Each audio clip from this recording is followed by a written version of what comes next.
Hey guys, this is a response to Southern Paladin.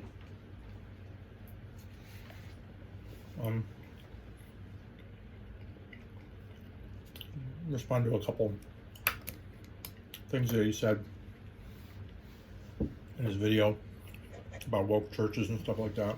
I'm gonna be working while I'm talking to you too, so I hope you don't mind. But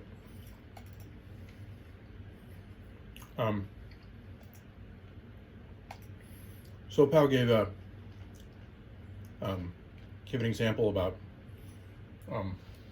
if he and I were in a gay relationship and we got married,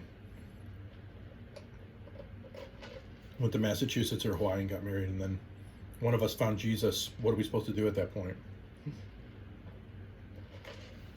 Like, we're not going to be expected to give up our civil union that this country has afforded us because why? Because we don't want to. You know, one of us became a Christian, the other one didn't.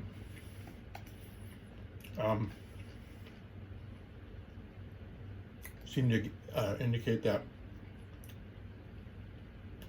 and tell me if I'm taking it incorrectly, but you seem to indicate that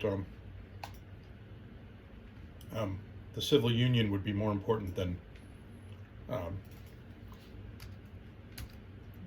the relationship with God, with that one person. Well, I must strongly in no uncertain terms, wholeheartedly 100% disagree with you, and I'm going to give you scriptural support for that. Jesus said, "I did not come here to unify, but I came here to divide." I came to divide mother against son, father against son, husband against wife.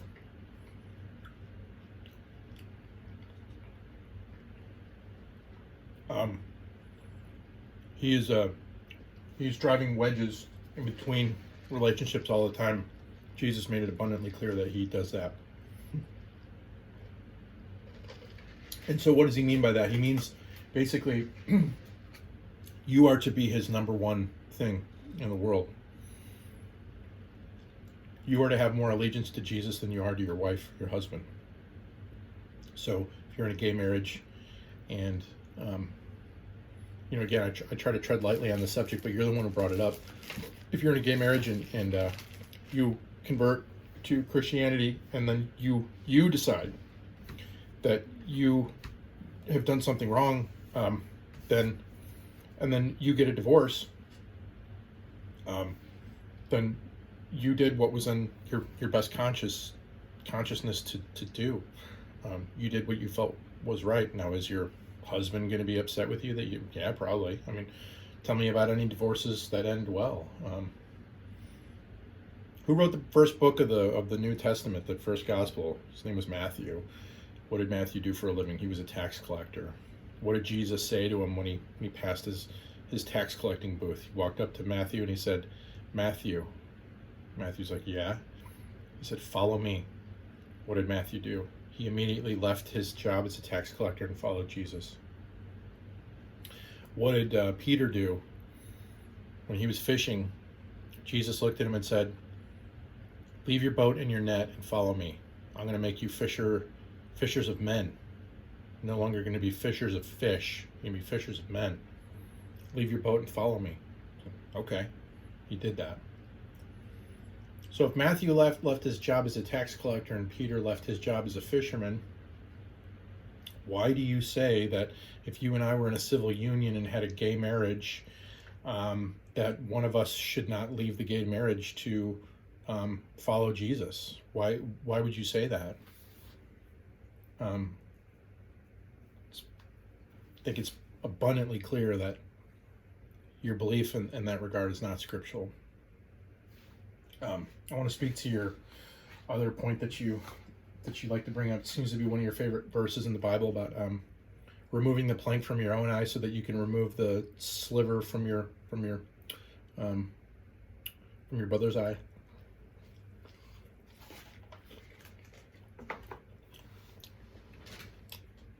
I don't know if I agree with your interpretation of that verse. Seems like you like to fall back on that anytime that somebody tries to stand for something. I'm having a conversation with P226 about homosexuality, and I'm trying to be as open and understanding as I can possibly be, when at the same time I'm not gay. I don't know what the guy's going through. I don't have same-sex attraction. I don't have those feelings. So if I was to sit here and I was to rebuke the kid and say, there's something wrong with you, or you think he'd be talking to me? That's what having a plank in your eye is. Like when you take a self-righteous stance, you take a self-righteous approach and look at somebody and say, hey man, you need to stop what you're doing right now. Like the Westboro Baptist Church. You familiar with those guys? They show up to the funerals of servicemen, and they hold up signs that says, God loves dead soldiers.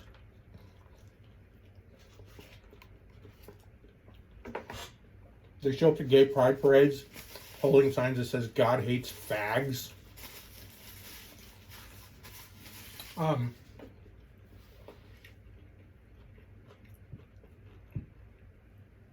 That's what Jesus is talking about. They have a plank in their own eye, and the plank is basically self-righteousness. Sorry, I'm eating food. Basically saying, I'm perfect, you're imperfect, you need to follow me, you need to do what I say, you need to listen to me. No, you're not perfect.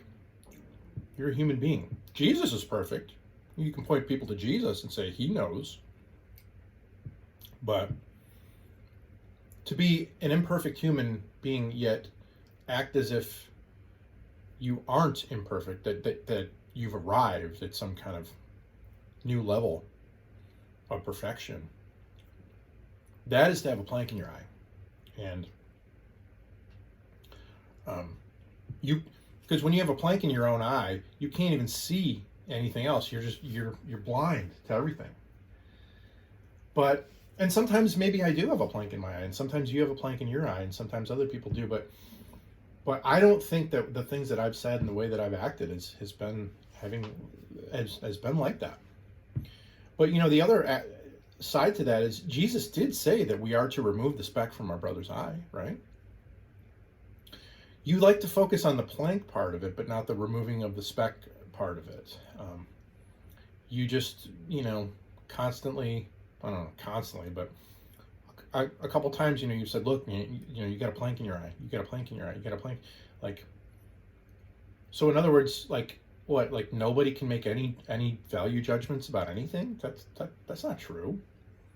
I mean, if I showed up to your house one day, I knocked on your door, and I had some hookers and some cocaine and some heroin and some underage girls, like some sex slaves that I met over in Afghanistan, and I said, hey, SoPal, we're gonna have a little party in your living room. You don't have to join, but I really want you to let me into your house so I can, have this sex and drug party with my new friends here. Are you gonna allow that in your house? And if you don't allow that in your house, can I say, you judgmental piece of shit, asshole, pig, bigot, you're not gonna let me come in there and do whatever I want? What are you gonna say to that? You can be like, dude, come on, Chafe. Can't allow that kind of stuff. I got kids. Even if I didn't have kids, I don't want that shit in my house. So you wouldn't let me do it. Would I be justified to say that you have a plank in your eye for not letting me do that? For telling me that I'm wrong to want to do that stuff? If I was molesting kids, could I accuse you of having a plank in your eye for, if I'm a child molester and you tell me that's wrong, can I come back and say, you have no right to judge me?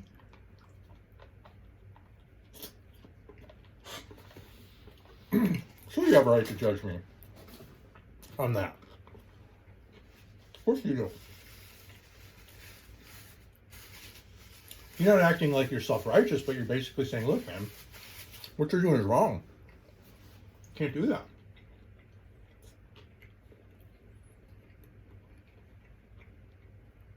I think the old adage, if you don't stand for something, you'll fall for anything, applies here.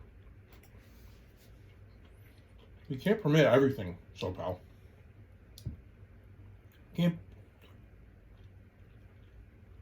Permissiveness is good to a, tolerance is good to a degree, but everybody has a line that they draw when it comes to tolerance. And my job, I think, in this video is to just kind of point out that you have those lines too. So don't act like you don't. You do have those lines that somebody can cross with you. We all do. And I have no right to call you a bigot if you're drawing a line in the sand and saying, Shafe, you can come this far, but you can't come any further. And if you do, I'm going to shoot you in the head. I think everybody has those lines. So you're not being judgmental. You're not being self-righteous. You're not being, you don't have a plank in your eye. You're saying, okay, I won't tolerate that. And then my job is to respect that, Reminds me of a story, and I'd be interested to get P226's take on this. I watched a YouTube video where this pastor was talking about transgender, the transgender trend in society right now, and he said that a transgender man came to the church. So it was a man born with a dick and balls, but he was dressed as a woman. He came to their church, and he said that they were very accepting of this man, and they let him, they let him come in, listen to the message. They did not treat him any differently. They shook his hand and said, glad you're here. Thank you for coming. Here's a flyer, and events coming up and blah, blah, blah. And then the guy came back the next week. He's like, okay, I feel like I'm accepted here. So he came back the next week. And the second time the transgender individual came, the pastor talked to him. He's like, hey, my name is, whatever. My name is Scott. What's your name? He's like, oh, my name is, blah, blah, blah. He talked. He's like, we're glad you're here. Here's my cell phone number, blah, blah, blah, whatever. If you have any questions, blah, blah, blah. So in that conversation, the transgender man asked the pastor, he said, do you have a problem with me coming to your church dressed like this? And he said, I gotta be honest with you, it is a little bit of a distraction, but we want to accept you for who you are. We are not going to demand that you wear men's clothes when you come here. And he said, the only thing I would ask you to do, this is what the pastor said. He said, the only thing I would ask you to do is please do not use the women's restroom. You, as far as we're concerned, you are a male, because it's all based on the, what it says on your birth certificate with the genitalia you were born with. We don't know if you had any operations done or whatever, but, it was pretty obvious that it was a dude. He had stubble and he was like muscular and all that stuff. He said, just do not use the women's restroom, use the men's restroom. So they let the elders know, okay, there's a transgender individual. He's not allowed to use the women's restroom, has to use the men's. So the transgender guy came a couple more times. And then something happened where the transgender guy, I don't know if he got influenced by somebody in the outside, one of his friends or whatever, but he decided that he was not going to abide by his agreement. And he came in one week and he decided to use the women's restroom, and he was caught doing it. And they said, I'm sorry, that's it. We're not going to allow you in our church anymore if you're going to do that. And so they kicked him out, and they said, I'm sorry, we accept you. There's things that we let you do, but we will not let you do that. That's where we draw the line. Was the church wrong the way that they went about it? Were they wrong? I don't think they were, man. they laid down the law. They had an agreement with the guy to begin with, and they said, please do not use the women's bathroom. Please use the men's bathroom, because we need to protect the little girls in this church. We need to protect the women in this church. We don't want men going into the women's bathroom, no matter how you're dressed. We don't want that happening. You didn't respect that, so now, I'm sorry, we're going to have to ask you to leave, you know? I don't think they were being a bigot doing that or saying that or acting on that, you know? You have to draw the line somewhere. You have to. If you don't stand for something, you'll fall for anything. I don't want to see that happen to you, Milquetoast. I really don't want to see that happen to you, Milquetoast. That's why, you know, some of your beliefs are not scriptural, and it kind of bothers me that you espouse Christianity, but then you do not abide to the outright truths that Christianity holds to. You know, again, Jesus is not here to tell you that everything's fine with you. Jesus is here, the church is here to convict you of sin. When I go to church and I hear things that convict me of sin, you know, Shafe, you need to stop doing this. You need to start doing this. You need to start living right, Shafe. If they can say that to me, they can say that to you. They can say that to anybody. Now, they shouldn't be calling people out and embarrassing them like on a personal level in front of the whole congregation.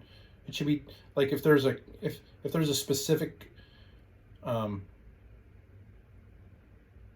topic that needs to be discussed concerning a specific individual, that should be done behind closed doors in a private setting. But in a public setting behind the pulpit, the pastor should be convicting people generally of sin.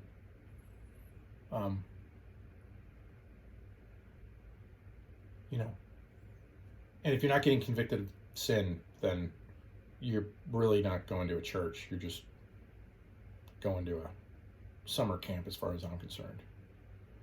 So, anyway, I'd be curious to know what your response is to this. P226 nut. I'd be curious to know what your response is to this as well. What do you think about that pastor, about what he said, what he did? What do you think about the guy who agreed to not use the women's restroom and then did it again anyway? You know, did it anyway. What do you think about that situation? You know, be curious to know what you guys think. All right, talk to you later.